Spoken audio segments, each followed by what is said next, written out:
I was here for your David Hockney exhibit. I just immediately thought, you could walk on the moon here in Lightroom. I think it's a beautiful comment.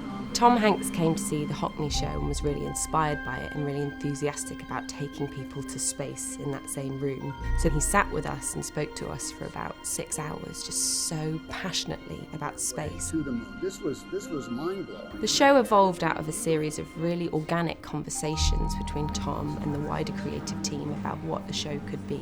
And it was from there it was just so clear that he needed to be part of the show. His voice needed to tell these stories and take people on that journey. And then my brother would come out and he'd take the garden hose and crimp off the air. We love this so much. It just embodies what this could all be about. You can't make assumptions about Tom Hanks that he probably knows a bit or two about space because of the things he's done. But when you really dig into it, it's like, oh my God, he's amazing. He totally understands all this stuff. Tom was just such a great collaborator because he has so much passion about the subject matter.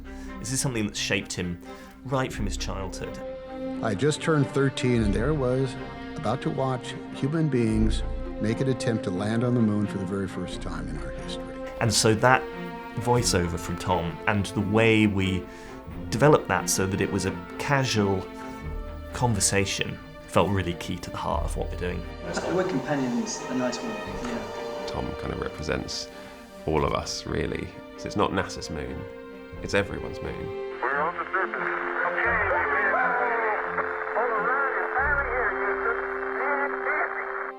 We all know people walked on the moon, but we don't necessarily really think about what that means. So the Moonwalkers is telling that story that everybody sort of thinks they know, but a lot of people really don't have any sense of quite what that involved and quite how many people went up there and how long they spent up there. I'm going to step off the limb now. There were 6 missions that landed on the moon. 12 people explored the surface, and each time they went back, they went a little bit further, they learned a little bit more, and they really expanded our knowledge of the moon, but also of Earth in doing these things. It's not just about putting a flag and saying, yeah, we did it, we got there. It's telling the other stories that happened.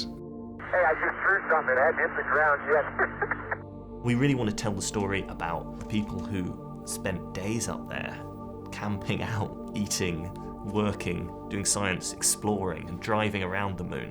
What else is out there that we haven't seen yet? What haven't we found? The NASA archive from the Apollo programs is extraordinary. There's such a wealth of amazing material, incredible film footage, these 16mm cameras that were taken, as well as incredibly high-res still photography, TV downlinks, and then all of the ephemera and documentation that existed around it as well. So there was just so much material.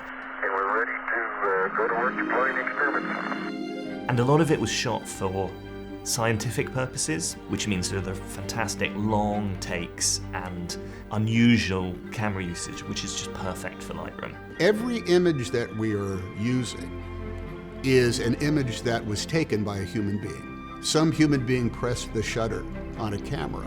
It ends up being a much more human experience. And I think this is the thing that Lightroom does more uniquely than anything. As part of the research for the Moonwalkers project, we were lucky enough to go into the original mission control and kind of stand where they stood. The week after, when we returned to the space in Lightroom, we were thinking about how to represent mission control, and I was like, wait a second, it feels very similar size space. So we kind of went and found the schematics for mission control and kind of put them real scale on the walls, and it was essentially a foot out. It's like so close, it was mad. A space almost exactly the same size as the one we're in. And so we were able to remap the mission control to the building, and then there's various different types of projection technologies in mission control. They were at the forefront of displaying information at the time. So the aesthetic really built from there, that language of screens and films and overhead projectors. And if NASA were going to make a show in the 1960s, how would they have told the story? And I suppose that was where we started. The multi-screen aesthetic was a really useful tool to play to the strengths of Lightroom. It meant that we could be telling the story all around the audience, not necessarily just from one direction, and also kind of play with content flowing around the space. It's a really beautiful way to show off the depth of the archive. One of the key things that made this project work so well was Andy Saunders' incredible book. So during lockdown, he set himself this incredible gargantuan task of remastering from the original negatives a huge collection of the photography from the Apollo missions, and brought out so much detail and clarity that had never been seen before. And so it was a lot of this still photography that forms the backbone of the show.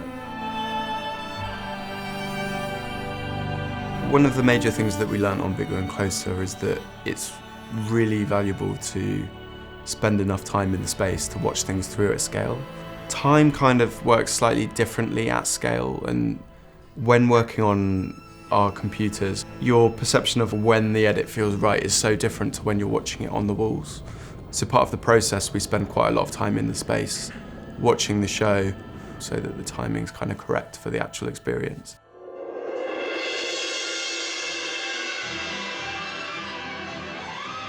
Music is incredibly important. We really didn't want the show to be a traditional story of the moon landings. I think it was really wanted to open that out to being about humanity and being about the world. And so the one thing I knew was that we just needed to have choirs. We needed to have humans in the score. I really love to work with the London Bulgarian choir, and I found that this particular project was going to really suit their tone and their sound perfectly. There's just something carnal, animalistic, and also spiritual and deeply moving about the quality of their voices.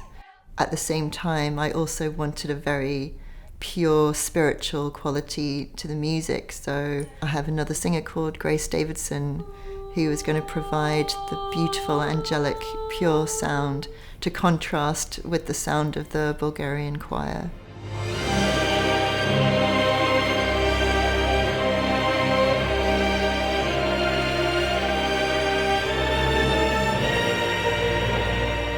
Ultimately, the most important thing with this whole project was to take audiences on an emotional journey and to make them appreciate and feel the awe of this epic journey that when it first started seemed to be totally impossible. There are times when I've seen it and I'm thinking that, why is the hair standing up on the back of my neck right now? You can't just say because it's the words that you're hearing. And you can't just say it's only the image. And you can't just say it's this phenomenal score. It's that playing of it all together. And when that happens, I think you're in the hands of damn good storytellers.